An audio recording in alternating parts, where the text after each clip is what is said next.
Good afternoon, ladies and gentlemen. Welcome back from your break. My name is Adrian, and I'm the Senior Scientist in IHPC, Materials Science and Chemistry Department. Welcome back to the second session for this afternoon. And this session is entitled HPC Without Borders, Cross-Center Collaboration to Upskill HPC Users. We have invited speakers from various HPC centers across the world to come share with us about how they are collaborating with other centers to upskill HPC users. Let's welcome Anne again to give us an introduction to this session. Anne is the Education and Training Manager at Pawsey. She's ready to share with us the importance of collaboration. Anne Backhaus, please. Thank you for that introduction.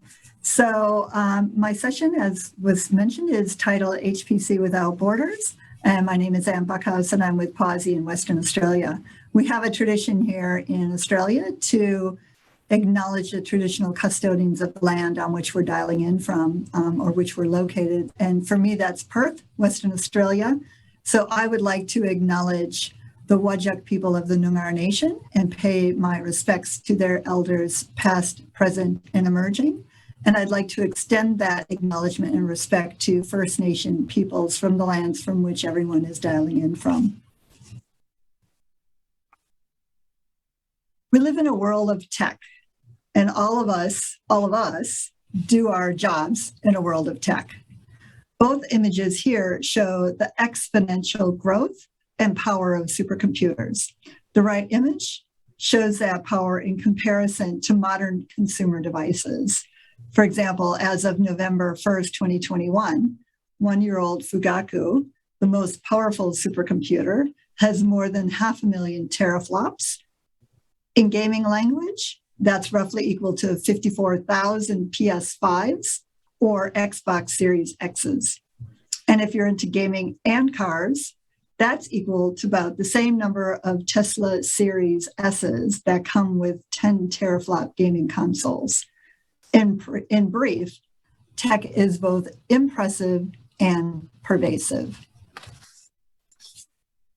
Closer to home, for me, is photonics, my tech. I remember like it happened yesterday, the first time I walked among the supercomputers Magnus Zeus and Galaxy when I was hired about 3 years ago. It's still something I like doing. In short, I like tech. I like seeing our new supercomputer photonics being built and brought online. Tech is what we do. Tech is how we make our living. But tech is only one part of the story. The Harvard Business Review was spot on when they said, the most brilliant innovation is irrelevant if we are not skilled enough to use it. Even the most impressive human minds will become less useful if they don't team up with tech. As trainers, this quote eloquently sums up our contribution to tech. We're one bridge, one important bridge between tech and the user. Pictured here are many of the specialists I work with to make tech, including supercomputing, happen at Pawsey for users. Central to my work as a training manager at Pawsey is to know or profile the users of our systems. These are the thousands of scientists and researchers who use our supercomputers, cloud, data, and visualization services for free. And they come from across dozens of domains with hundreds of specialties. They focus on solving very different scientific and research challenges in the world. The domains and sciences listed here are but a few of the grand challenges being addressed today by our users. Underpinning my understanding of users is how I think about them. This in turn underpins how I design the training programs. I think about users or customer based on their usage profile, seen on the x-axis, and their experience levels on the y-axis. This is a subtle but important distinction from thinking about them simply as beginners, intermediates, or advanced. We have on the x-axis a spectrum of a researcher, from a user through to a developer. Not all users want to become developers. We then map that usage profile against the experience profile on the y-axis. Is the task simple or complex? And what is the level of experience or frequency of performing that task? I've given here an example with a container, which talks through what some of these mean. So at A, you see that it's got we train basic container commands, such as open something, open in a shell in a container, open, and then that progresses to bind mounting directories, sharing environment variables, etc. If you follow up to C, that user gains more experience with using and troubleshooting the containers. Now, if that user wants to become a developer, they've got a slightly different learning path. They learn more advanced computer commands, such as building a container image. And if they're going up through the diagonal, going from a user, and they want to also become a developer and build their experience, then those tasks require expertise and/or domain specialty. This kind of analysis would be done for all the different topics. So we've done the analysis. We've designed and rolled out modules as discrete learning building blocks. What next? We map this theoretical framework against actual researchers through the use of a detailed task-based survey. Our most recent conduct of the survey was about a year ago, and it was completed by more than 10% of our users across domains. We asked them about the tasks they perform and their frequency of doing those tasks. We found that frequency of specific tasks is far more meaningful than asking for a self-reported level of whether they think they're at beginning, intermediate, or advanced, especially since female cohort tend to downplay their skills. We also asked about the desire for training by task and/or by topic. Since we're going to a new architecture with Satonics and have skills that we know are critical for its use, we needed to gauge the researcher desire for new skills to figure out the level of change management required by topic and domain to match what skills are required with what the users desire to be trained on. To make our training more consumable, we seek to use a variety of mediums, PowerPoints, videos, workshops, etc. Carpentry-esque materials are another form that we use. And like the rest of the world, we've had to quickly pivot back and forth between face-to-face, virtual, and hybrid.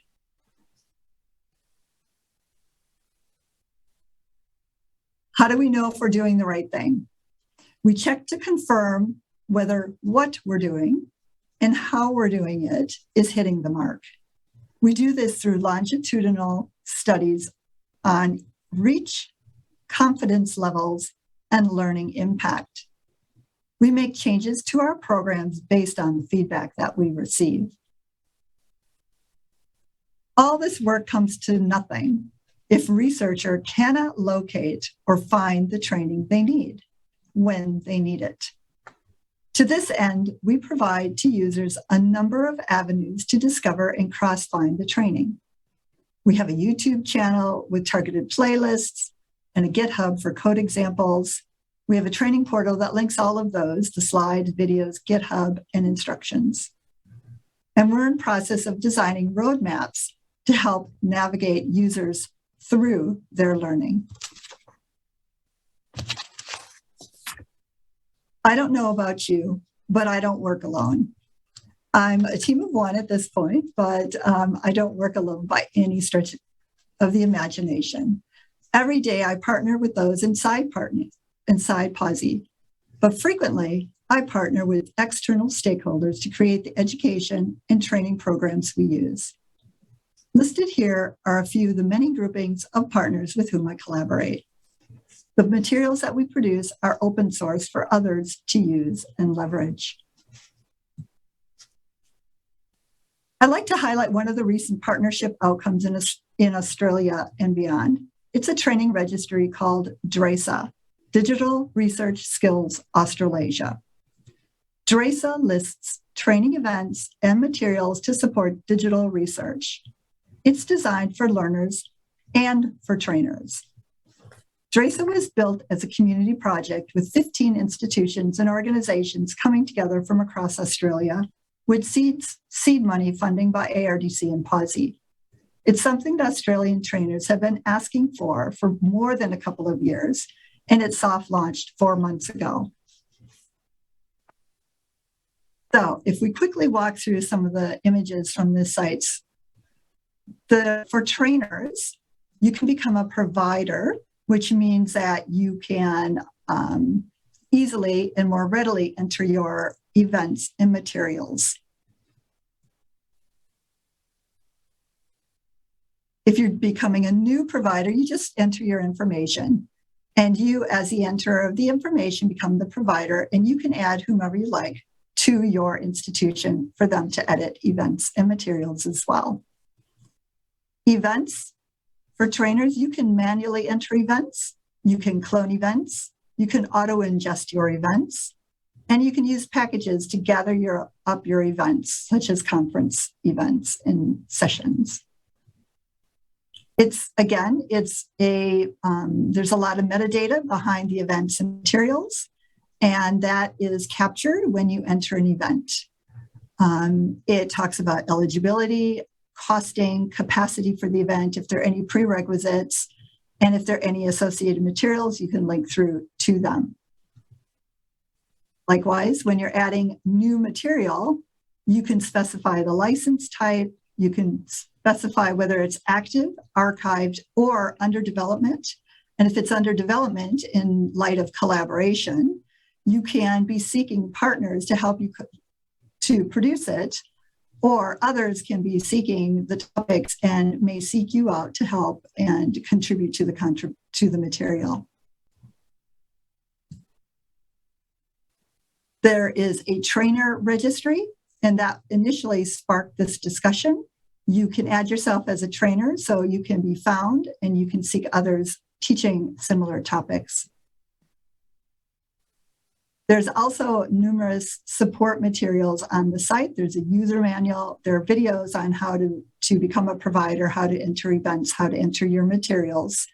And this extends your reach into who can take your courses. And likewise, the students can, and your users can extend and look for training that they want that you may not have on offer.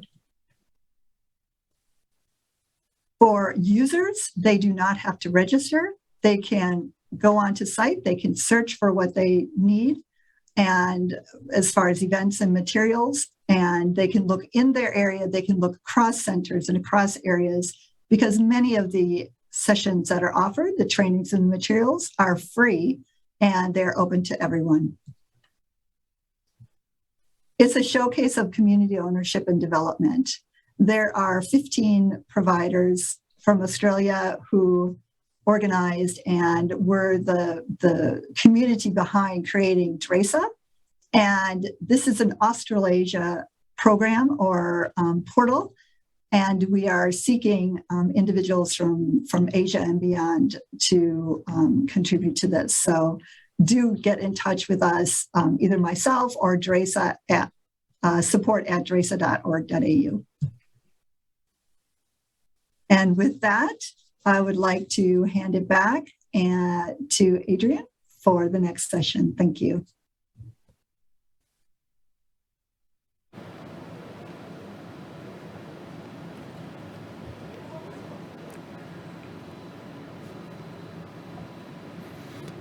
Thanks so much, Anne.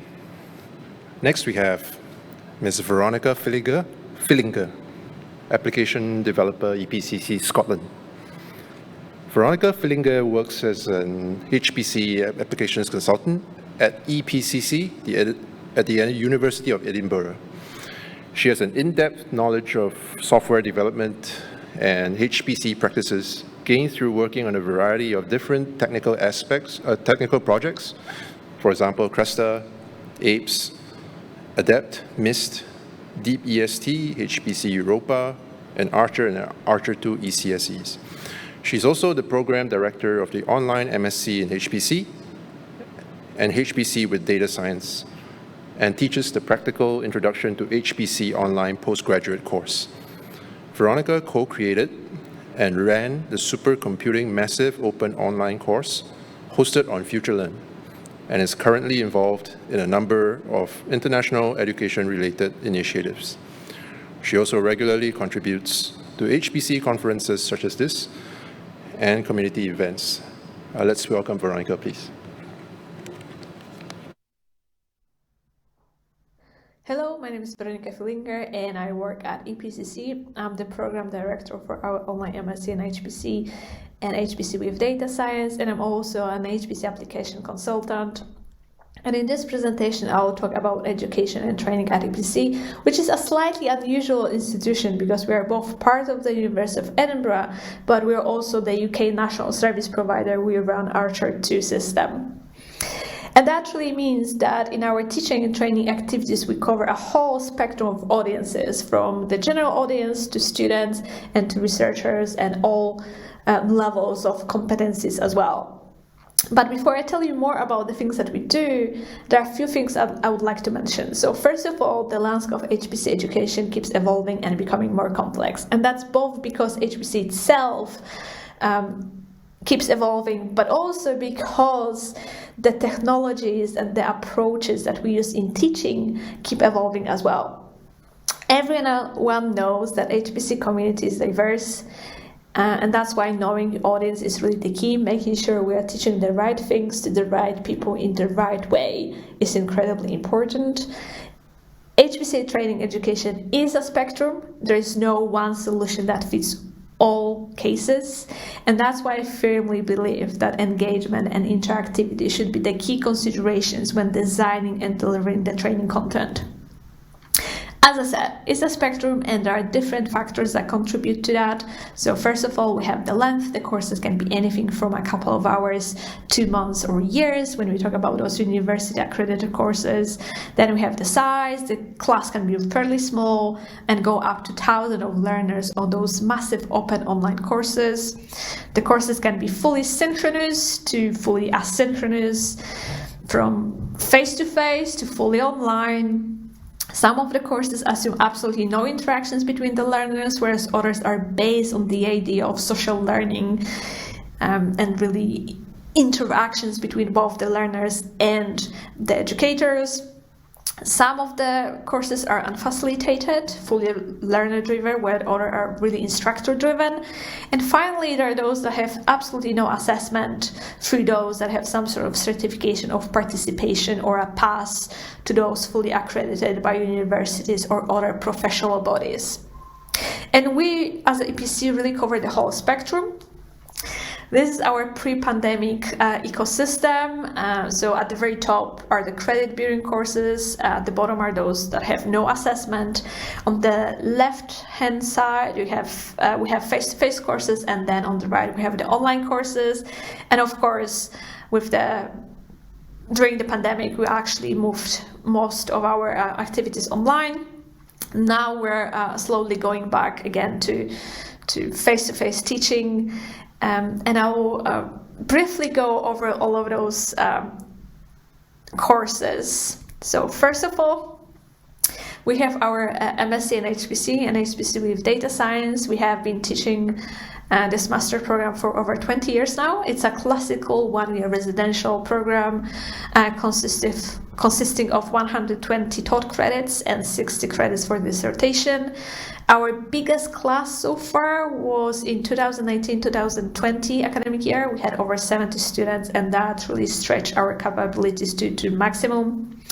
And after that, we decided to cap the number of students at around 50. And the courses consist of lectures and practical lab sessions. Students have access to virtual learning environment Learn, offered by the University of Edinburgh, where they have all of the materials related to all of the courses, including the coursework submission and marking and feedback as well. We use Teams for the class chat, for the students to interact with each other and with us. and that the practical exercises are run either on Sirius, which is a Tier 2 system, or on Archer 2, which is the UK national system. And we use Blackboard Collaborate for live online sessions, and that was really useful during the adverse weather conditions like Beast from the East, and obviously during the pandemic as well. Next, we have our online MSc programs. So those are actually fairly new. We started them 3 years ago, and we're still creating and adding new courses. The content and technologies are pretty much the same as for our on-campus programs. The main difference is that everything's happening online, and both programs are part-time, so it takes students between 3 to 6 years to get their master's degree. Most of the assessment is coursework based, and at the moment we have around 35 students across all years. We are planning to accept another 30 for the next academic year. We also contribute courses to MSc in Data Science, Technology, Innovation, which is a really collaboration between 7 different schools within the University of Edinburgh. And across all of those courses, there are over 100 students. Next, we have something slightly different. So the Supercomputing Massive Open Online course is something we developed for praise. It's a fun, introductory, conceptual course with 5 weeks of content consisting of a mixture of videos, articles, quizzes, and discussions. This is one of those courses that are really based on the idea of social learning. So each step has a discussion board, and learners are really encouraged to interact with each other and with the tutors when the runs are facilitated. In its basics form, the course is free, and then if someone wishes to get access to the tests and get a certification of completion, they need to pay a fee. We had 5 facilitated runs, and across them we had close to 10,000 learners from all around the world. About 10% of them completed the course, so went through more than 90% of the content, which is quite typical for MOOCs. And at the moment, we don't really check the course anymore, but it's open to anyone. Next, we have our Archer 2 training courses. So as the UK National Service Provider, we're obliged to deliver a minimum of 60 days of training across the UK. We update the course catalog every year, taking into consideration the user feedback and the input for both training forum and the training panel. And we post the list of courses and suggested training pathways through them online. After the courses are delivered, most of the materials go online as well. There's no assessment except the certificate of attendance, and the courses are free to academics. And I would like to mention that moving the courses online because of the pandemic actually allowed us to accept more participants for some of the courses. We're also able to accept some last-minute registrations, so that was good. On the other hand, the number of people not showing up for the courses actually went up as well. And to alleviate that, we encourage no-shows to make a £10 donation to Save the Children charity. Moving forward, we are hoping to keep some of the courses online, but we're also hoping to get back to face-to-face events as well. So this is the list of our current courses, along with the user profiles and the suggested pathways for the courses. So that the pink bubbles are the user profiles, the purple and blue bubbles are the gateway courses, and then green, yellow, and red correspond to introductory, intermediate, and advanced courses, respectively. And you can find this chart online on our Archer 2 website. Next, we have our hybrid MPI course, which is modeled after the Exceed satellite training program, where we have a presenter broadcasting slides, video, and high-quality audio to dedicated sites across the UK. And the local institution provided the IT support, whereas the presenter gives the technical expertise. Typically, we run those over 4 consecutive afternoons. So typically it takes a month, and we start with about 50 attendees, and that number drops down to half towards the end of the course. Next, we have our Archer to driving tests. So really the idea behind this scheme is to give exposure to HPC to people who wouldn't be able to get access to it otherwise. So really they go over the online content to learn the basics of HPC and Archer 2, and then take an online test. And if they pass, they get a small allowance of 800 compute units to run jobs on Archer 2 and figure out if it's the right system for them, and potentially collect the data necessary to apply for a larger allocation.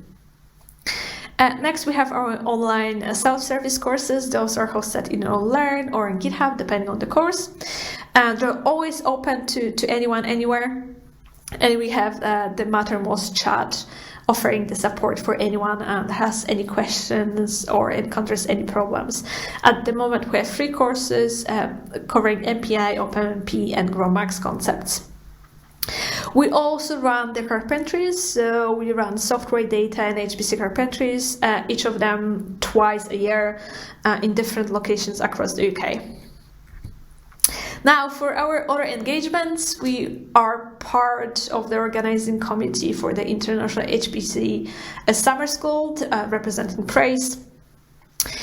We are also one of the host institutions for the PRAISE Summer of HPC Internship Program, targeting undergrad and master students. We are an active member of ACM, Msc HPC Education Chapter, which is really a network for people involved in HPC education in training. I encourage all of you to check it out. We have 5 working committees focusing on different areas. So if you're interested in learning more or joining the chapter, feel free to get in touch with me or with other chapter members. Another interesting initiative that we contribute to is the International HPC Certification Forum. And it really has 2 goals. The first one is to categorize and define the skills required of a competent HPC user. And the second is to develop an ecosystem that would allow to test and certify those skills. And finally, we're a home institution for the Software Sustainability Institute. And again, I encourage you to have a look online and check different resources that are available there. Hopefully that gave you an idea of different things that we do in the education space. Thank you for listening. I would love to answer some of your questions, and you can get in touch with me at this email address. Thank you.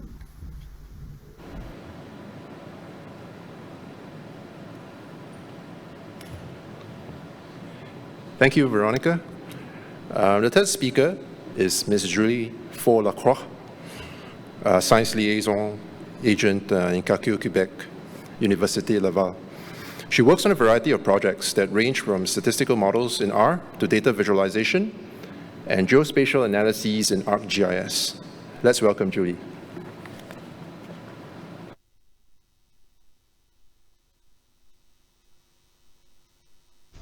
Hi everyone, thank you for joining me wherever you are, and I hope you're ready to learn about what we can learn from the data that we've collected so far at Compute Canada, now that we're moving into the Digital Research Alliance of Canada. Now, it's easy to be scared of what the data might tell us and how it might tell us that we're wrong, but I'm confident that we've done at least some things right. So at Compute Canada, we're very fortunate to have access to several years of data from OTRS, so the support system which is what we use to interact with researchers. So here's an example of what it looks like, and over the years it seems like most of the keywords that make the majority of our ticket traffic can be grouped into a number of themes. Most of those themes are very typical of the supercomputing world, from storage to scheduling and software, but also things like more basic like computer skills. So now more and more we're seeing discussions surrounding accessibility come up. Things that, for example, would make supercomputers more user-friendly, more interactive, and more visual. These things are useful not only for the power users, but also for newcomers, which may come from very different backgrounds than computer science.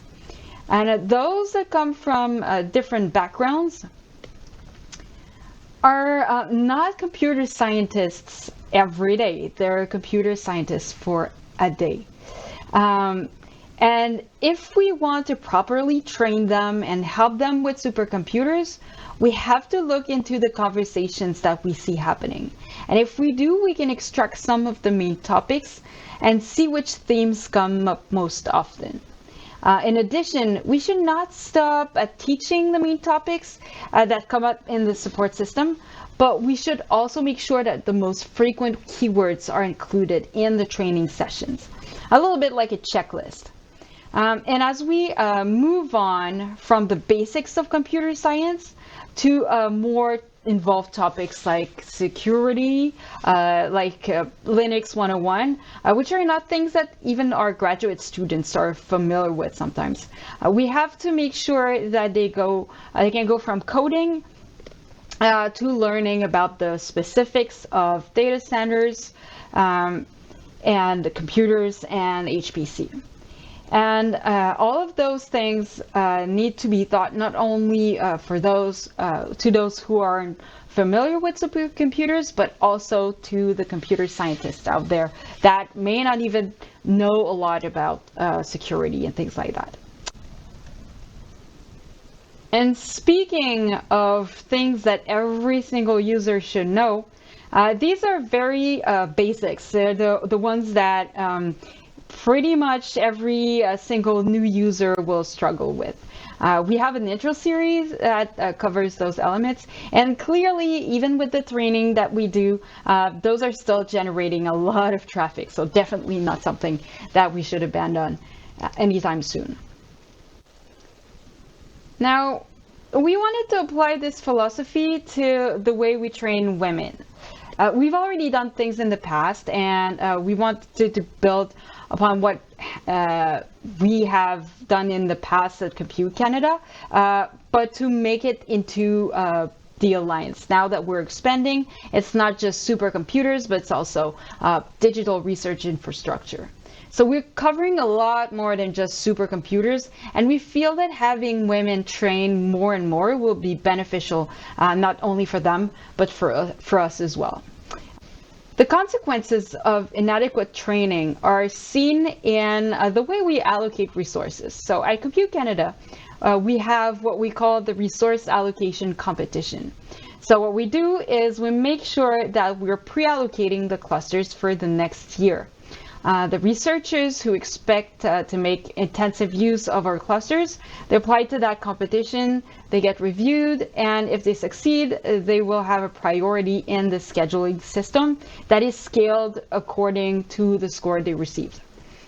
So this ensures that those large users will have a priority that is increased compared to the rest of the users, and it ensures that we know that we will have at least 80% of our machines allocated and used for the next year. And unfortunately, 80% of those applicants are identified as men in the surveys over the years. So it's not something that we want to maintain. We want to increase the proportion of women that apply to the allocation competition. And we're happy to see that we've made significant efforts to level out the field between men and women in terms of what score they get, and we're happy to see that now they score equally high as men in the application process. However, what we're seeing is that in general, women will ask for fewer resources. The allocated resources are a portion of the requested resource. So it is scaled down based on their score. And if you ask for less to begin with, then you'll get less at the end. And getting smaller allocations not only means getting fewer resources, but we can also think of that in terms of funding equivalent. So how much money they would get in average, and in average, women would get about half as much as men, if we're thinking in terms of money. So this has an impact on the research, on the students, and even on the institutions they belong to. So it's pretty significant. So with this in mind, we want to expand on the Women in HPC series that we were working on in the past and make that into Women in the RI. We want women to gain more confidence in their supercomputing skills, which in turn will benefit their students and in turn will attract a member of the industry once they graduate. We want to be the focus point for companies seeking very highly knowledgeable and highly trained specialists. Now, beyond expanding the way we think about training to the way we train women, we also want to expand on how we train people that have different learning needs. We can think of neurodivergence, people with busy schedules like parents or professors, or people with visual impairments.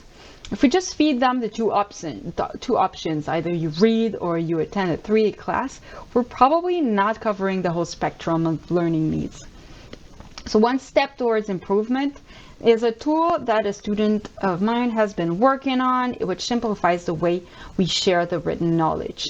It's kind of a hybrid between a Zoom meeting and a written documentation. So you start from a written document and Goodbot will turn that into a YAML file, and automatically that will produce a video at the end. So in this example, we only see the video, but if you visit my page, you can see that there's an example with narration, and you can also see the source code on GitHub. I think it's going to be something very interesting in the future where we'll be able to attach that to, say, a wiki page, and it'll provide a voice and the opportunity to see the code happening live in front of us. So personally, I think I'm more likely to pay attention, and it's more likely to pay off for me than if I just have to go through a wiki page or like a 3-day long course, which is not specifically for me. So overall, if we consider all of those aspects, if we build from the data to think in an inclusive way and for all learning needs, we'll hopefully create a new and improved way of teaching supercomputers, and also a new generation of more skilled and better able supercomputer users. So thank you. Feel free to reach out to me if you have any questions, and enjoy the rest of the conference.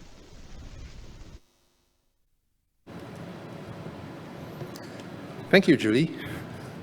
Okay, the fourth talk in this session is by Professor Satoshi Matsuoka, Director of the RIKEN Center for Computational Science, R-CCS, Japan.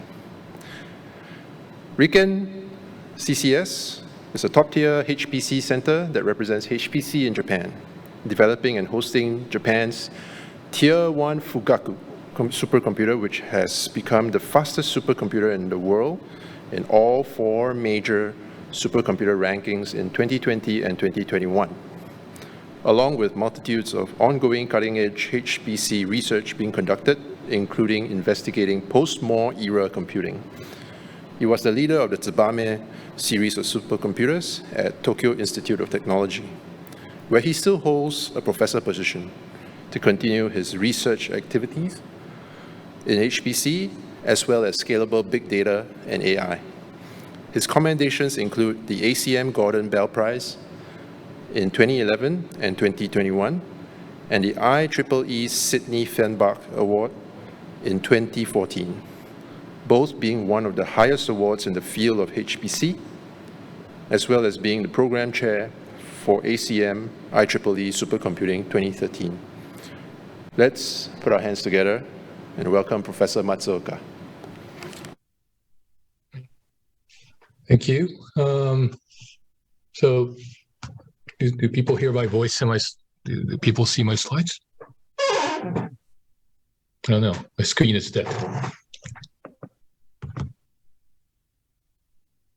Hello?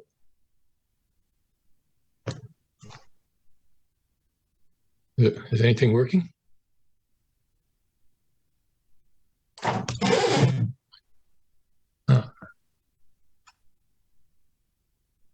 Okay, I'm Satoshi, and I'm the director of our RIKEN R-CCS. And there are several speaking opportunities at this conference, and I'm really honored and glad and very happy that these opportunities exist, and we are able to present the excellence of our work and collaborations, especially with the world. And today I'm going to focus on what we are doing to educate people, especially in collaboration with our international partners, who themselves are the top-tier centers, such as the ones that would already be represented in this venue. Okay. Just a brief word on Fugaku. It's a mountain, Mount Fuji, and it represents the idealism of what we regard as idealism supercomputing, and that not only has a high peak, as introduced, has the fastest performance to the world in the multitudes of metrics, but also it's been designed to be very flexible, very broad base of users, applications, be compatible with the existing IT platforms. It's an ARM-based system, although of course internally we design it ourselves, but it runs any sort of ARM code you can throw at it, including Windows and PowerPoint. Microsoft has done that.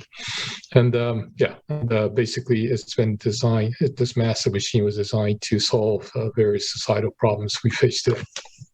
So here are some of the numbers.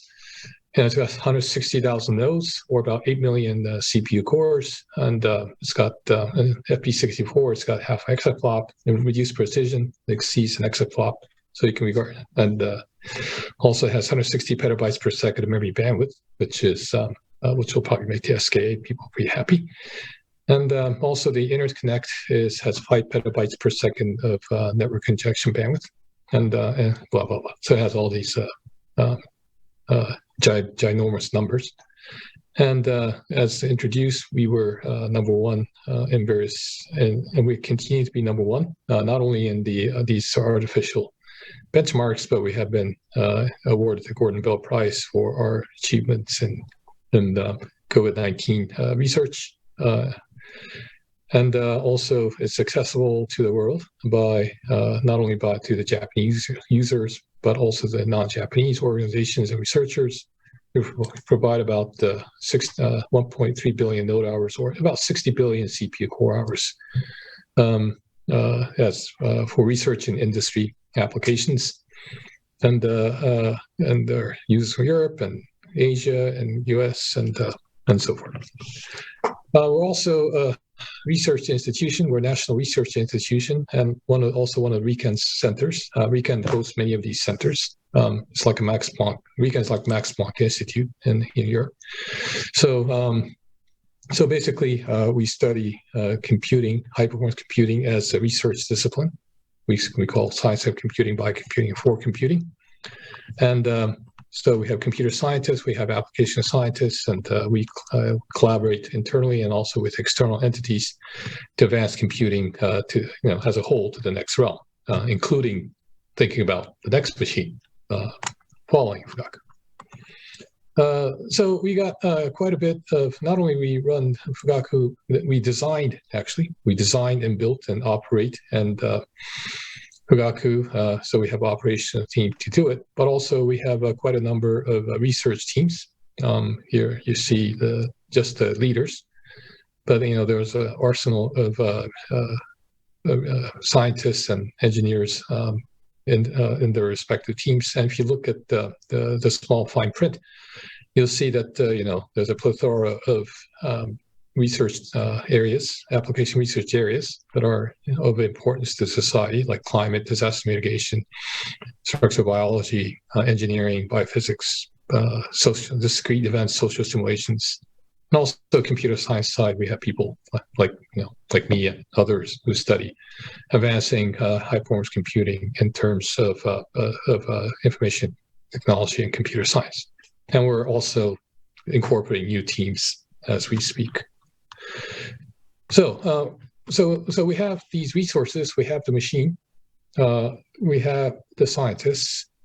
And many of these scientists you see are, some also have university affiliations. Although RIKEN itself is not a degree granting institution, we have collaborations with very tight collaborations and MOUs with top universities in Japan, of course, like University of Tokyo and Kyoto and so forth, and Tokyo Tech, where I also still have some professorship position. And also internationally with many centers of the world and also many universities of the world. And so we employ these assets to international collaboration to try to disseminate high-end HPC training and education in collaboration. So here are some of the samples. And so we host a number of schools, Asian Summer School. I'll get to that in a minute. We also have hosted International HPC Summer School, along with Exceed and Praise, and also with Canada. Also, we have Kobe Summer School, and also we have RIKEN International Summer School. And this was actually in there was some deep.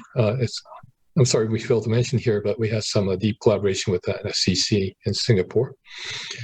And also we host summer school with CEA in France.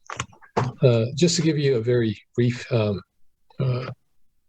overview of what the schools look like. So I have to just show you some of the websites regarding this. Websites regarding this, sorry, got to find my browser here. Right here. Right. Oh, right. Okay. So I hope you're seeing this. We have a web page for various schools and how people could apply.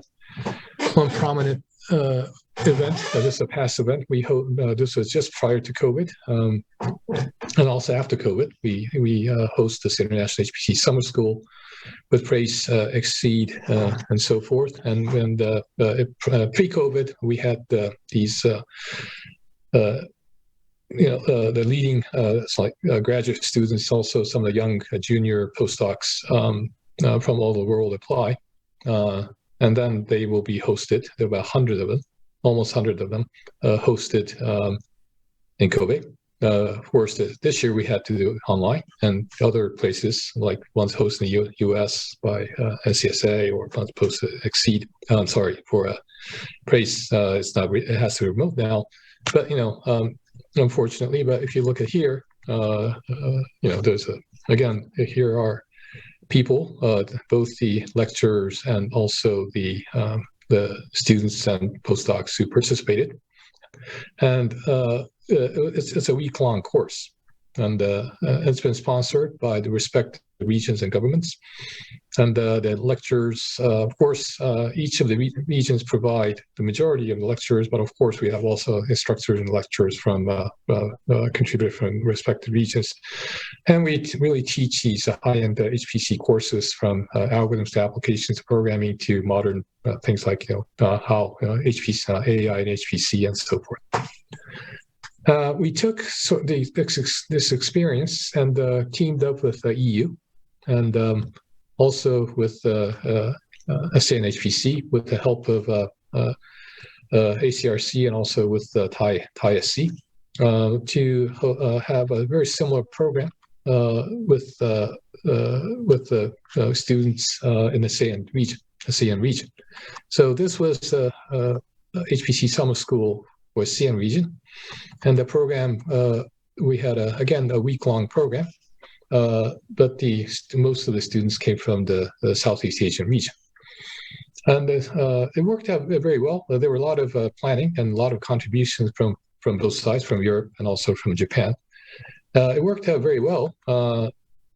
so to speak, because what we managed to do was to schedule the instructors from Japan to teach in the morning sessions. So if you look at the program, all the morning sessions are taught by my instructors, but in the evening you have the instructors from Europe. So in the afternoon, in the evening, which of course in morning time here. So we exploited the fact that the world is round, is a globe, and try to make sure this time shifting would not compromise the program. And in fact, we had various tests or examinations at the end of the courses to make sure that the students have learned their stuff despite being remote. And we had I think we had more than 30 students again, from people from high-level grads, PhD students, and also grads, also postdocs, and people from many disciplines. Because we had some of the days we had the very application-specific program per day. So we had, for example, this was a day of computational biology. This was a climate, and this was a day of disaster prevention. So if you took the school, you get this very holistic view, and of course your specialty may be in biology, so you learn a lot about that. But also, if you take the other courses of other days, you get this holistic view of HPC as a field. So of course we have similar programs with regards to other things as well. We also host many interns, as is with many institutions, other types of national labs like DOE, and also European, and also national centers in Asia, Australia, and so forth. And we host many students. Both we have programs from both interns from domestic interns domestically and interns from abroad, and we pair them up with senior researchers that we have on site, because we have have a pretty handful number of them, and we have them not only teach them, of course we give them a project. And we have them typically use Fugaku, so that they can get the taste of using the fastest machine in the world at this present moment, but of course a very large-scale system. So this also has worked quite well. Of course there are, and we also one thing we're trying to do is to team up with companies, with corporate institutions, to sponsor this type of internship. Because our domestic, of course, we have internal fundings. We also get fundings from municipal governments and so forth. But also, we want the best students from all over. And let's say, you're from this you have an internship program that is co-sponsored by RIKEN, R-CCS, but also some prestigious IT company like GAFA, or some of the semiconductor companies and so forth that I will not name. Then you get dual prestige, and it's very likely that you will get significant talent applying from all over the world. So we unfortunately COVID slowed that down, but since COVID is kind of hopefully approaching its end, we'll be resurrecting this and try to have internship that's co-sponsored, so that the students can work on subject matters that are of importance to both the company and also to us as a national research institution. Finally, we also teach the young generation, younger generations, and so every year we have ever since 1995. I'm sorry, the page is Japanese. I don't have an English page, but since 1995, we have in Tokyo. When I was at Tokyo Tech at the time, in fact, even before I arrived at Tokyo Tech in 1996 as a professor, and since 1995, Tokyo Tech had been hosting this supercomputing contest, or Supercon, for high school students. The idea was, so there are lots of contests now, but this is probably one of the first two national contests for the students.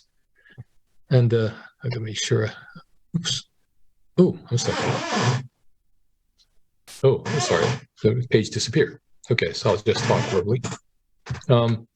So the idea was to try to have high school students compete on a supercomputer. In 1995, which was like a Cray computer. Cray, I think, was C90. I eventually moved to Tsubame, which was the supercomputer I built. And then we got co-hosted by Osaka University, and also got some international students to participate, like ones from Thailand and so forth. And then this contest was named, the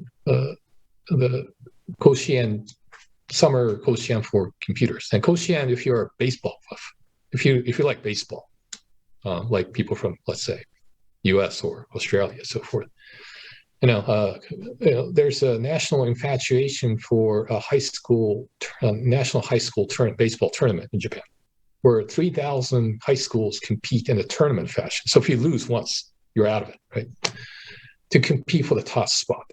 And a lot of these professional baseball players come out from the tournament, including the people like Shohei Ohtani, who's the new star of baseball. And so this was deemed to be a supercomputing version. Now, Koshien is the stadium, and only the representatives from the 47 prefectures can get selected and play in that field, in that baseball stadium. And it's located in Hyogo, which is the same prefecture as we are in Kobe. In fact, only about 20 kilometers away. So we saw it fit that the Fugaku joined us. And now there is a joint undertaking, and it was endorsed. In fact, it was demanded by our Minister of Education at the time, Hagiuda, Minister Hagiuda. So now it's a joint undertaking between R-CCS, Osaka University, and Tokyo Tech. And now students get to use Fugaku. So we give them a problem, we can them, if it were not for COVID, they will camp out for a week. But since it's COVID, they access Fugaku remote. And then they're given a problem, and of course they compete. And they're given quite hard problems to solve. There's a qualification, and then there are teams who pass the qualification to about 20 teams compete in the final round. And the instructors we pick from our researchers, as we do for other programs, but they instruct the high school students how to program with MPI and so forth, because these students are high school students are quite IT savvy, but never have programmed a large scale supercomputer before. So, but they get used to. But surprising thing is they do it. They're able to actually consume all the new technologies and look at the problem. And some of the winning teams come up with these amazing solutions, and of course programs that even we have benchmark teams that are composed of professionals that are their own people who provide their own solutions to the problem. But they look at these high school students and solutions, and sometimes they're beaten by the high school students. And in fact, the top winning team this year also came from the Hyogo Prefecture, one of the best high schools in Japan, Nada High School. The top team presented their solution, and we're just amazed how so smart these kids are. They're way smarter. They're way smarter than maybe some of our university students at Tokyo Tech or University of Tokyo. Yeah, so this kind of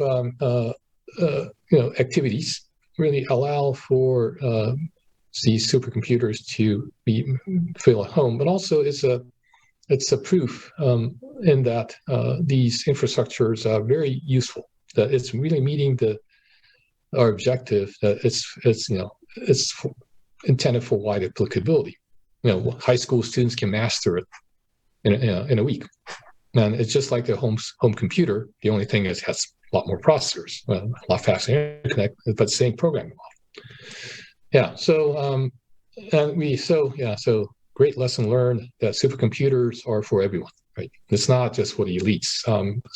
As much as I respect Al Geist's talk this morning, I think these large supercomputers are not just meant for the elites. They're meant for everyone to be used and trained upon. And because, having used Fugaku as a high school student, you're very honored, right? And you get connection to the supercomputing industry as a whole. And so we'd like to continue to collaborate with our international partners such that we can bring supercomputing technologies to not only to the elites, but also to, the younger students and, even to the K in the K-12, the so-called K-12 education. Thank you.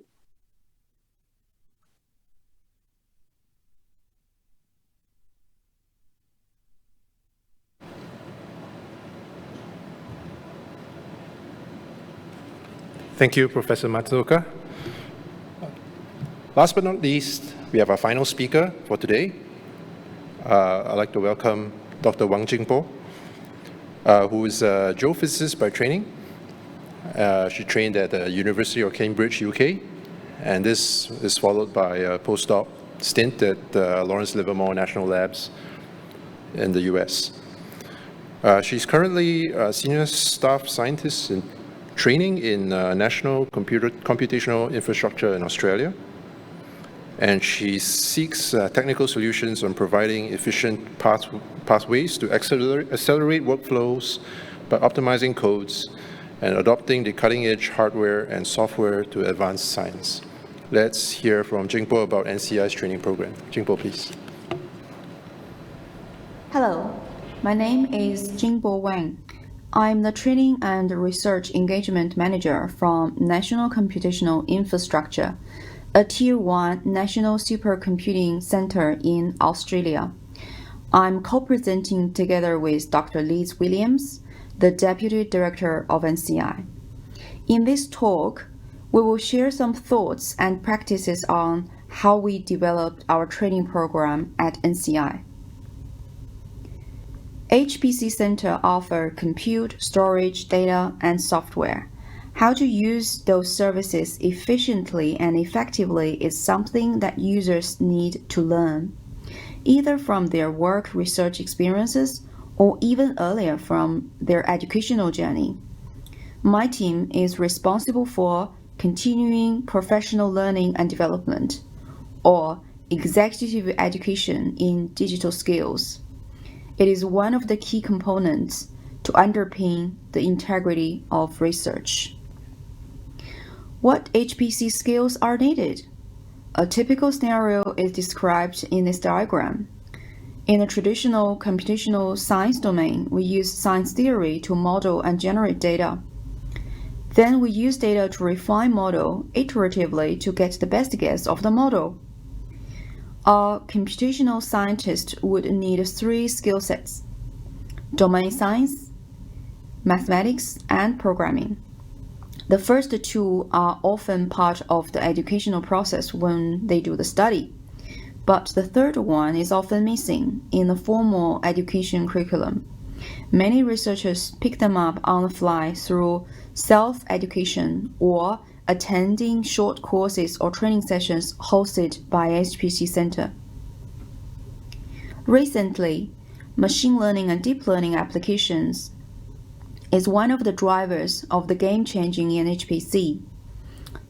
The statistics is the number of the publications about AI in each month since 2004. We extracted the data from a research graph database and plot them up along the time.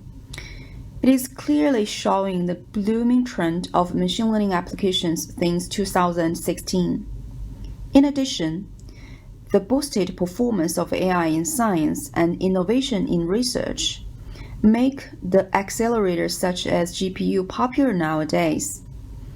If we think about researchers who graduated 5 to 10 years ago, it is unlikely they were trained with running machine learning applications on HPC using GPU back then.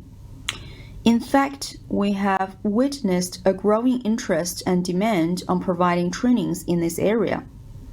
Recently, there are some discussion and push in US from academics on proposing to set up some new university degrees to address the overwhelming demands in data science and machine learning. Here is an example. Carlos is one of our users from the Australian Bureau of Meteorology. He runs rainfall prediction using radar data observation with a scale of a few hours. There are quite a number of successful use cases of using deep learning neural networks to predict the precipitation in a better and quicker way. He has been thinking to adopt this into their operational workflow. So he attended our machine learning bootcamp in December last year and found it was very useful. Before we built the HPC curriculum, I analyzed the training demands from different dimensions. In the technical skill dimension, the tools and packages are programming language dependent. In the domain science dimension, modelers and data analysis researcher require different skill sets. At different career levels, we need to prepare introduction to intermediate to advanced material separately. In this 3D plot, we capture the profile of different group of audience. For example, group 1 could be PhD students doing genomic sequencing data using an existing pipeline built on NCI's cloud instance. Group 2 could be experienced developers who need to speed up climate model simulation so that they can run the model at a higher resolution as well as at a local scale. The fourth dimension is time. Skill training varies along the time due to research interest change or scientific problems shift. The audience groups will shift around this multi-dimension analysis along the time. This requires our training program have to stay on top and address the changes in a timely and flexible manner. Once we are clear what we wanted to achieve, we start our course DevOps life cycle. The life cycle of a training course includes content development, delivery, and outcome impact measurement. We operate this with multi-threading and iteratively roll back and forth to refine the content and keep the material up to date. One of the challenges in training is the scalability. We have thousands of users across multiple domains at different levels. How can we maximize the value of our training investment to the community? We are thinking a few approaches which might help. The online teaching and learning have become one of the mainstreams recently. Their popularity has been accelerated due to the global COVID pandemic. We are building our online self-paced learning content so our users can access them anytime, anywhere. We balance between width and depth. In 2021, we have been focusing on awareness on new technology and building introductory level materials. Once the cohort acquire the basic skills, they are ready to go further. Hence, we are focusing on building more advanced level teaching material over the next 2 years to cater that growing needs down the track. We would like to leverage across the fundamental training materials across different domains. For example, I just pick up 4 basic training modules here: programming, performance analysis, GPU, machine learning to explain.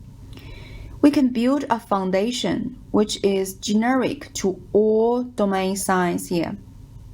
Then we can build specific use cases on top of that. When users walk out of our training session, they will have a pretty good idea how to adopt the specific domain examples that we provided so that they can apply to their research, rather than leaving the room with a doubt that it's all cool, but I still don't know how to use it in my domain. In our training program, another important aspect is ethical considerations. The census is the number of PhD students graduated in Australia between 2004 and 2017. It does not represent the HPC-related domain though, but it does offer a few interesting observations, which potentially imply some useful and relevant points that I wanted to address. The percentage of overseas students is doubled across those 15 years. The percentage of indigenous PhD students also rise significantly. The increasing overseas and indigenous students indicates that the increasing percentage of non-English speaking students and diverse culture background. Another point is that the dashed line on top shows a roughly equal percentage of male and female PhD students. However, in the HPC area, there is a much lower percentage of women. Evidence can be even found in this room. Please have a look around and count how many female scientists and engineers that you can find, and work out a percentage. We need to be fully aware of this diversity and equity and try to avoid unconscious bias when we design and deliver our training course. Finally, today's quality is tomorrow's reputation. We would like to maintain the learning cohort with a long-term relationship as a journey. High-quality training courses are what we are pursuing as such from the very beginning when we build our content. I just had a very productive discussion with our NSCC colleagues around some ideas of the course quality control framework yesterday. We agree that the trusted, high-quality, well-maintained pedagogy is the key to make sure our training content is quality assured before delivering to our audience. To recap, under the governance of our training strategy, we address scalability, pay our respects to ethics, and adopt world-class pedagogy quality control framework to assure NCI's training program is adaptive, timely, cooperative, creative, and robust enough to cater the evolving needs. I would like to wrap up my talk by quoting a Canadian science philosopher, Ian Hacking. He made a comment about deep learning. The quiet statisticians have changed our world, not by discovering new facts or technical developments, but by changing the ways that we reason, experiment, and form our opinions. I modified a few words and switched into the HPC training context. Hopefully before long, we can say the HPC educators have changed our world, not by offering new facts or technical developments, but by changing the ways that we run innovative workflows on HPC to form our opinions. With that, I would like to thank everyone's attention and hand over back to our chair, Adrian. There you go. Thanks.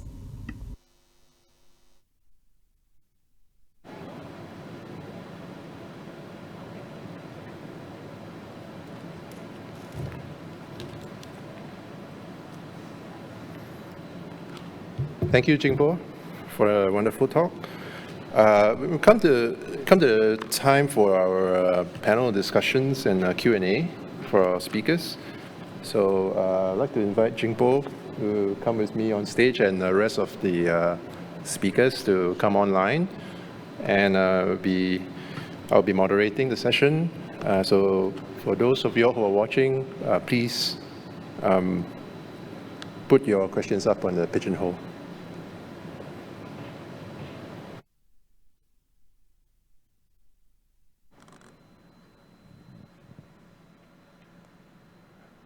Hey, Jingbo, nice to have you. Hi everyone, nice to have you around. So I have a bunch of questions. Okay, let's start with the one that is already in the pigeonhole. How are researchers, especially PhD students and early career researchers, made aware of the potential of HPC as they plan their research and apply for funding? Maybe Jingbo, you can begin. Sure, thanks for the question. It's actually a question I have been thinking all the time since I developed this training program at NCI. I have this idea of what's so-called introduce HPC to the classroom. This classroom can start even from high school and middle school, and undergraduate students build into their traditional scientific program as part of the curriculum as something like a guest lecture or tutorials or short course, all the way up to the researchers, up to the professional level. So I think this is the direction and approach I'm currently been thinking, and I'm very open to the panelists here to see what you thought and how can we collaborate to address today's theme about without border. Thanks, Jingbo. How about I pass the ball to Anne? Would you like to comment? Sure. Thank you. Thank you, Adrian. Thank you, Jingbo. So I agree. So guest lecturing is a great one as an example. We are currently guest lecturing for a course on HPC at one of our universities, with the plans that to scale that, we would try to modularize that and to make those modules or topical seminar series available more broadly so that any university can then pick and choose the modules that fit within their curricula so that it becomes building blocks, if you will, and you can pull them into your curricula as suits the curricula rather than trying to fit within each university's curricula. That would be too hard to scale. Another way that I think is being done across Australia for building awareness among tertiary education students, uni students, PhD students, master students, is through the ResBaz series. So ResBaz occurs in different parts of the country. It also occurs in New Zealand. I'm not sure if it's occurring in Asia, so you'll have to tell me whether that is happening or not. But I know here in Australia and New Zealand, it is a series of usually across a week, and the students have a nominal amount to pay to join, and they get access to a broad range of introductions and trainings on various tools and techniques.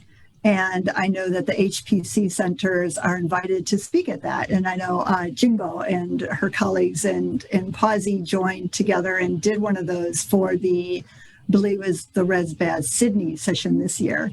And so those are a great way of not only getting out some of the tools and training, such as Linux coding, to students who, before they're going to need it or as they're needing it, and building the awareness of what is there on offer and when they might need to actually go to a center. And I think I'll leave it at that. There are some things I would like to share, but I'll have to check if I can share them yet. I'll be back. Thanks, Anne. May I also call on Julie? Perhaps you have some comments on this question? Yeah, thank you. So at Compute Canada, we do have a series of training all year round because we have a lot of people involved in training, but it's only offered to the members of Compute Canada, which are graduate students and researchers. One thing that could improve in today's modern technology would be small, short content online of self-training, which is something we're looking into, to have that would be readily available for anyone to watch, regardless of if they're a member of Compute Canada or anywhere in the world. That would address very typical content that or issues that new users would be interested in. So now we could make it free and available to everyone. In English, in our case, it would have to be in French as well, because we're bilingual, but definitely something that could be made available for everyone to watch. Thanks, Julie. Should go around the table. Veronica, what are your thoughts and comments on this? Absolutely. So I agree with everything that my colleagues earlier said, but I also would like to point out that many conferences have also programs for the students, and quite often they don't really require any prior HPC knowledge. So it's enough for the students to be just interested in the discipline, sign up for the program, join the conference, help to organize it, hopefully learn something about it, and then stay in the field. And there are also many other international programs like International HPC Summer School, and then there are different internships program offered by different institutions. And quite often, well, sometimes they're limited to the people for a specific country or region, but quite often they're open to literally anyone.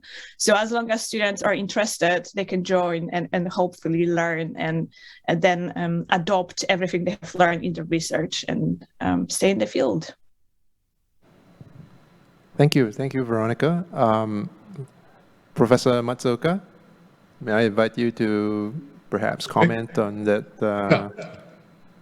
Yeah. So, as Veronica pointed out, there are multitudes of these trading resources and so forth. Of course, individual universities and even high schools and so forth may also do this kind of provide these kind of educational materials and resources. The important thing, I think, is to disseminate their availability through various educational channels, and I think that's what's a little bit lacking right now. There are so many online courses and all that, and it's you basically engulfed this sea of all these online materials can kind of get lost. So if there are efforts to sort of organize and streamline, but at the same time make these resources training resources be well known globally, it would be one good thing. And secondly, so this is what what I did when I was back at Tokyo Tech. Tokyo Tech is about 5,000 undergrads and about 5,000 graduate students. So it's it's like in Singapore it's like NTU, or in the US it's like MIT.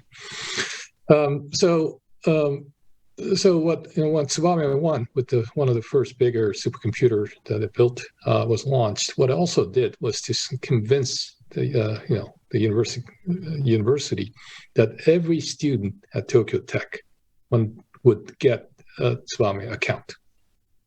10,000.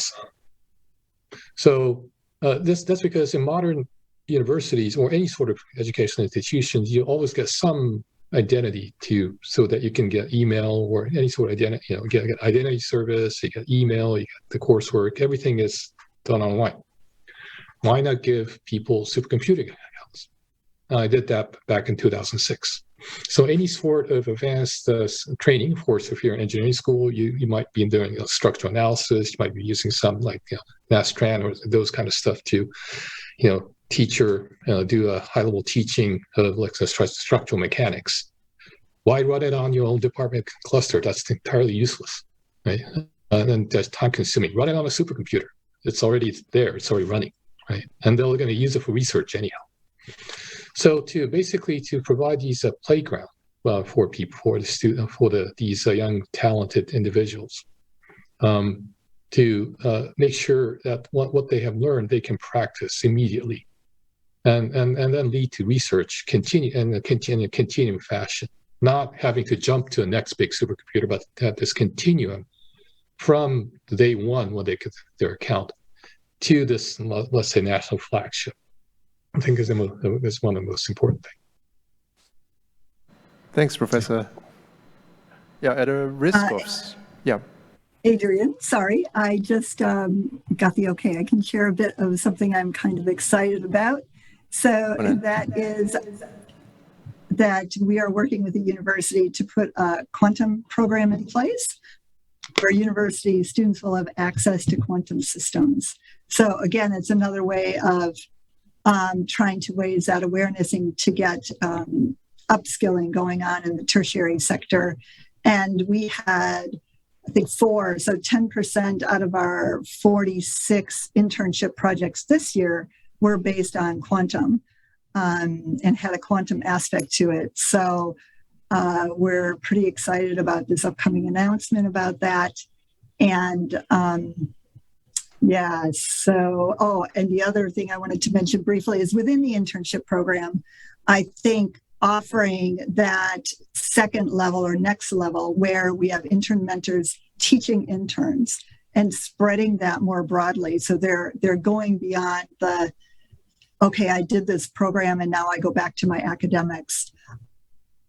They are then going on to become intern mentors. And so they're embedding and consolidating the skills that they learned in the previous internship, plus they're building on team management skills and supervisory skills and troubleshooting skills and all those other things that come along with coaching and mentoring. And several of those interns then are also going on into extended programs such as fellowship programs and work integrated learning programs. So try to prolong that and embed skills rather than just kind of a fleeting in and out. You mentioned a Q word, Anne. There's a parallel session going on themed with themed quantum computing. Well, as a practitioner of the art, and I know that Professor Satoshi Matsuoka is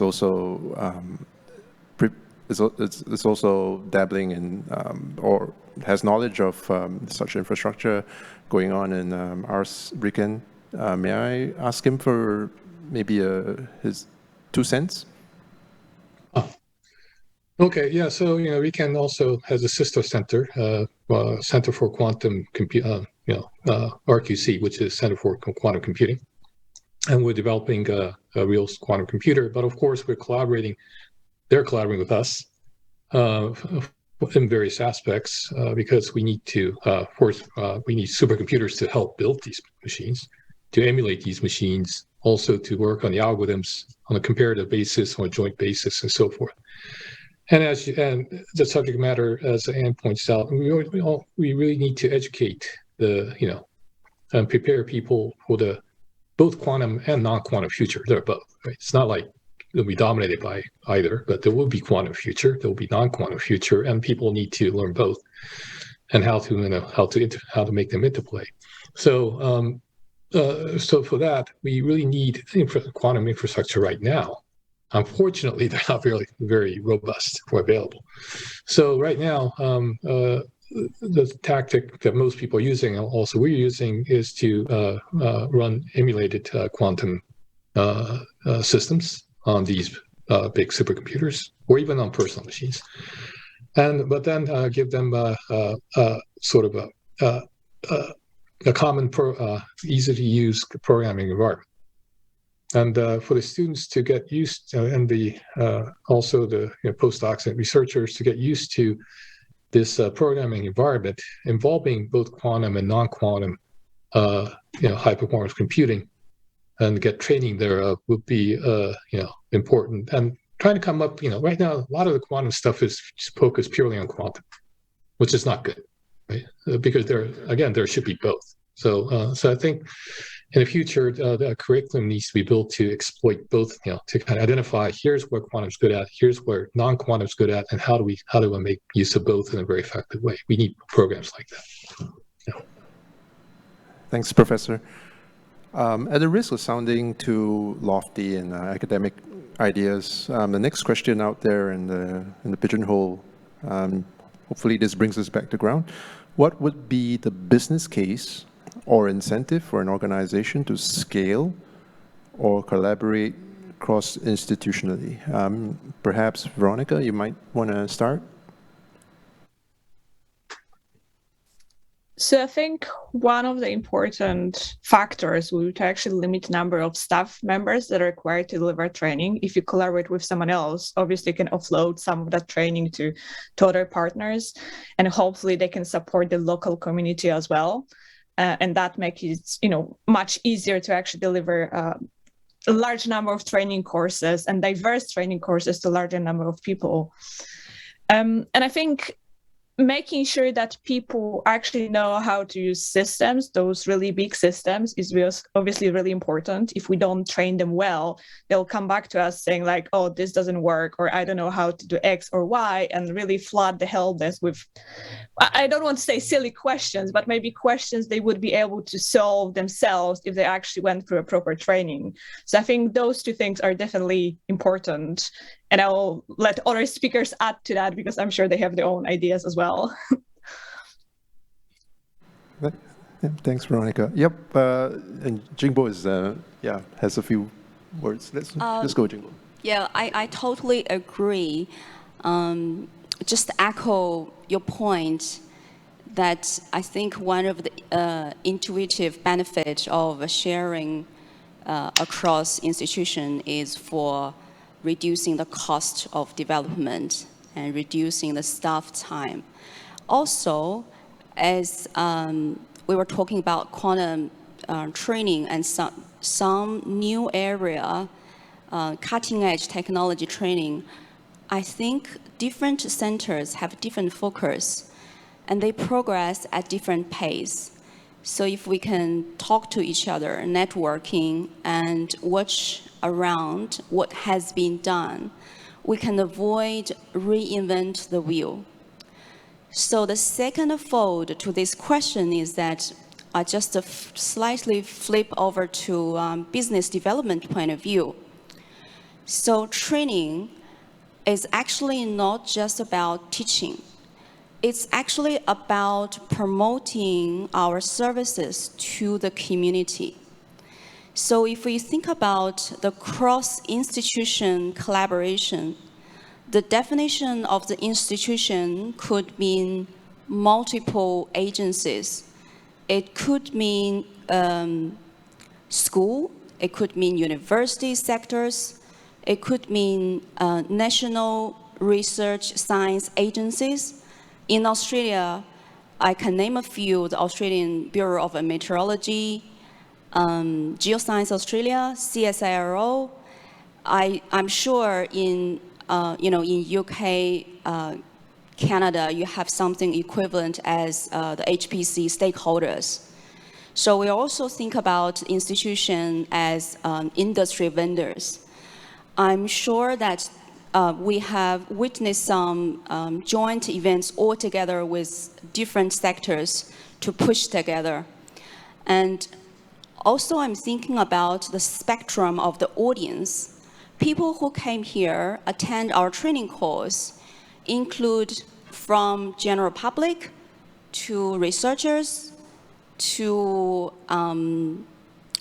government research scientists as part of their professional development, and all the way up to the decision maker from the funding agencies who actually found us.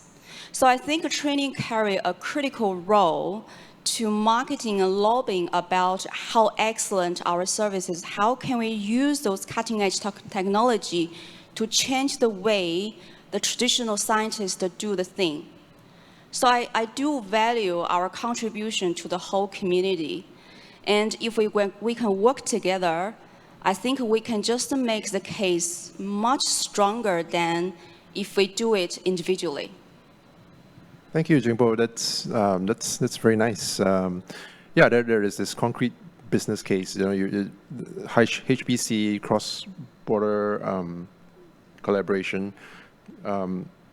It allows lower time for design cycles, right? Business cases. Might I also ask, perhaps Julie, to weigh in on this? Yeah,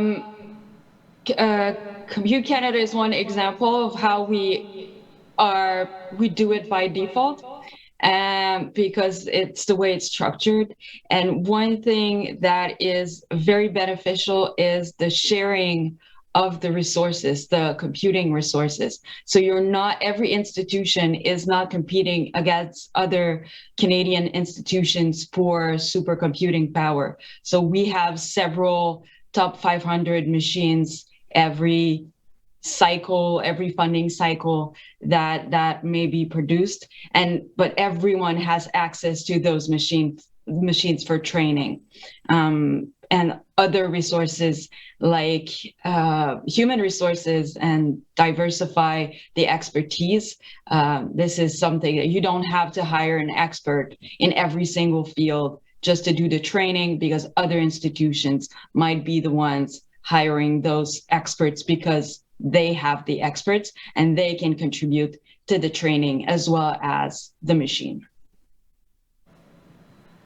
Thanks, Julie. May I ask Anne, what's the business case or incentive for an organization to scale or collaborate cross-institutionally? Sure. Thanks, Adrian. So because we like the quantum word, I'll use it again here, only kind of in jest.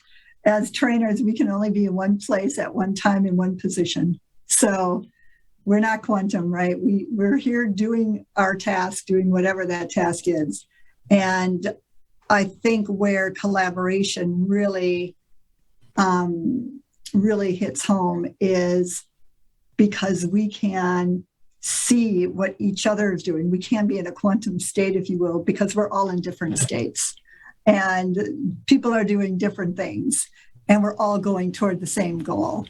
And I think that was the driver, not in those words, but that was the driver in the business case behind DRASA, which is that National Training Registry and Materials Registry that I discussed. It was talked about for some 3 years among the trainers in Australia and New Zealand to say, what's even out there? We don't even know the breadth of what people are doing.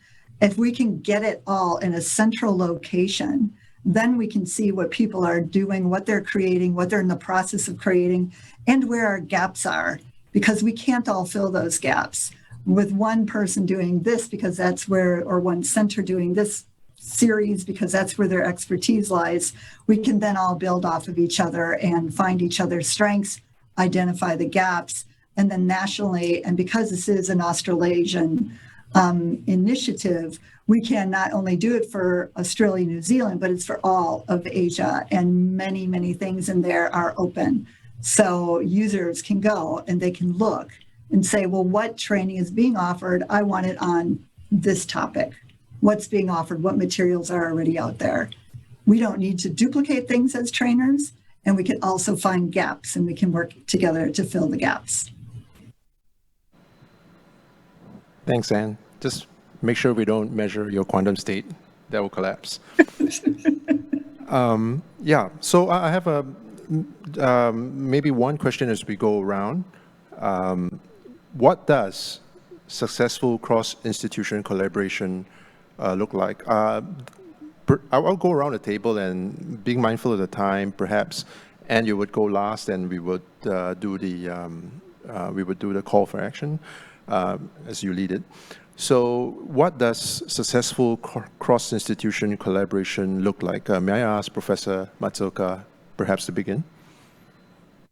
Well, just to reinforce the points that were made in the last question, which is very important for answering this question, is that, what's the business model for institutions to collaborate? Well, I don't think it's any different from, a collaboration in terms of research. The business model of collaboration in the research itself, or product development, or anything. So there are competitions, and there are collaborations, and you try to do both at the same time in order to maximize your output. We do this in research all the time, right? Now, with the proliferation of the modern IT infrastructure, it's becoming more advantageous, increasingly advantageous to collaborate, because if we get, for obvious reasons. I won't go and and repeat every reason we should do it, but just to point out that even compared to the past, I think more researchers collaborate than compete, because it's it's better. It's better that way. You get better productivity. You get more profit, essentially that way. So so that's so training is no exception to that, right? So for successful training, for international collaboration training programs, for example, to be successful, very much likely needs to actually learn from the patterns of successful, let's say, research collaborations. So what are successful research collaboration? Well, we get of course a good research output, but for that we share, we orchestrate well, we exchange information, we orchestrate, we learn from each other, and so forth, and then we have feedback with respect to whether some stuff we've done was okay or not. We repeat the process. We have not just one shot, but continued collaboration, so we can improve upon the process. So again, anything, these collaborative activities we do typically in research or in industrial development or product development and so forth, I think the success model can be carried over to training as well. Thank you, Professor. Julie, what to you does successful cross-institution collaboration look like?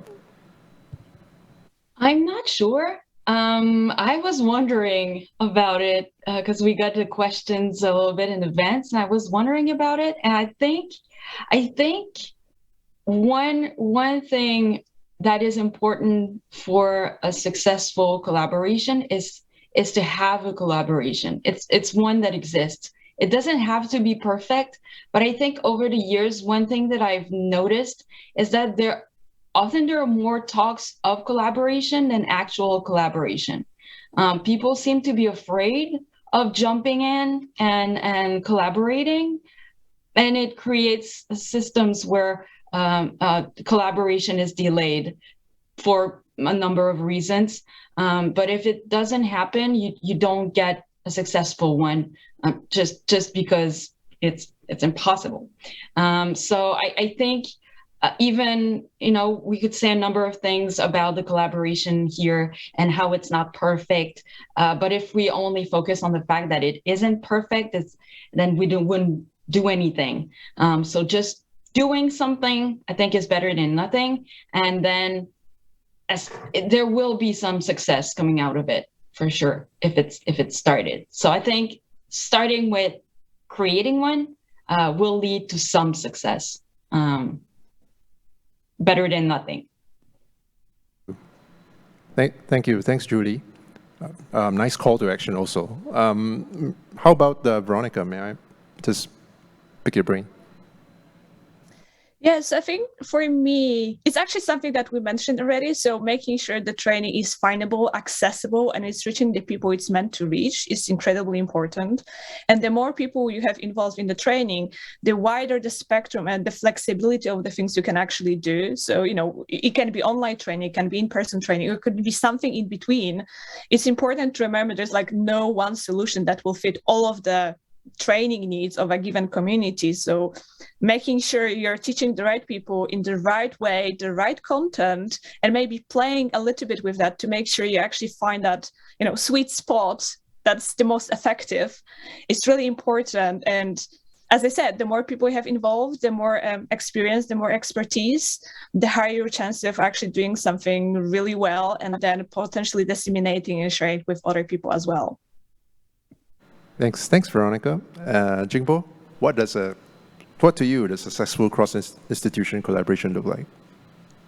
I think I would agree with Julia totally. Just do it. Just do it. Just start it. That's step one. And that's already a pretty good guarantee that we can achieve something regardless. I also want to share something from practical point of view.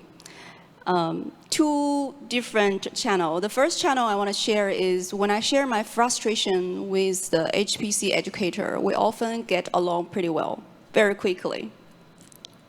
I think that's one of the hints for successful collaboration. The second channel I'm thinking is for the user. What I found is that to make the training successful, we don't need to aim really, really high. We just make sure people are very comfortable and confident when they walk out our training session. Nothing has to be fancy, but teach them what they need in step 1, 2, 3. That little success plant a seed in their learning journey and build that confidence, which I think is one of the main factors to stop people learn something new. Because in my own learning journey, I often scared of new things because I thought it is very complicated. It would take ages for me to do it. But actually, it's not a student's fault. Would you agree with me? I think we as a teacher has a big responsibility to make sure the teaching material is absorbable by students. There's no bad student, but we have to find the right channel to be understood. So this is my personal experience from practical point of view. Seek what's the best way. I think there's no best way. There should be always a better way along the time as we explore.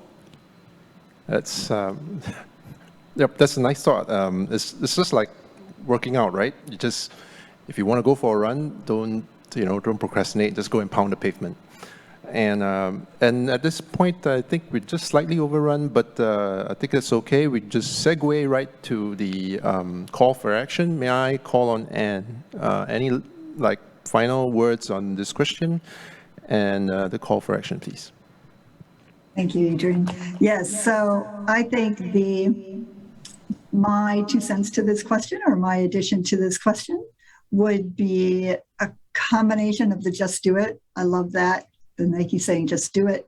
And would be for us to harness the momentum of this session and to come out of it with one new idea that we can take away and try ourselves, and then one idea for a collaboration.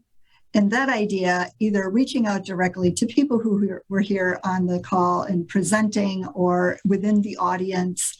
And to that end, I'm going to put it back onto the organizing committee, because of which I'm one, so that's okay. I'm assigning work to myself as well, is to contact the attendees of the of the session, and continue this dialogue. Put it out there in a Google Doc or something, so that it doesn't turn into something just as a talk fest, right? A sharing, as long as you can come away with one idea and we can continue this dialogue and connect with each other in meaningful ways, collaborative ways, I think then we've won. And so that I will segue into final thanks to everyone. So I'd like to thank our speakers, Veronica, Julie, Satoshi, Jingbo, and Adrian for your emceeing.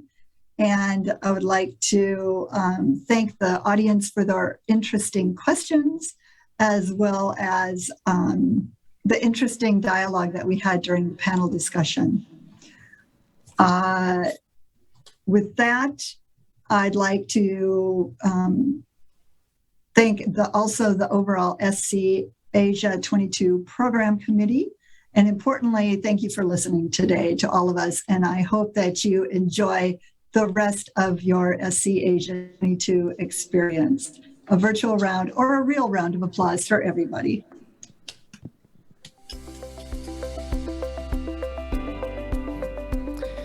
Thank you, everyone. Thank you, everyone present here at Suntech as well. And for those of you who are tuning in virtually, we've come to the end of Day 2's program. Let's give our panelists on stage right here a round of applause as well. And thank you for your presence as well. Thank you. All right, we'll be closing the entire program for here in this hall, but not to forget that the other tracks are still going on concurrently. For those of you who'd like to join us tomorrow, please tune in good time at 9 a.m. This is Ravi saying thank you for being a part of the Supercomputing Asia 2022. Also, would like to mention that we have the survey forms that we'd like for you to fill up. It's all on your platform, so do so to share with us your thoughts as well. We'll see you at Day 3 tomorrow at SCA 2022. Thank you.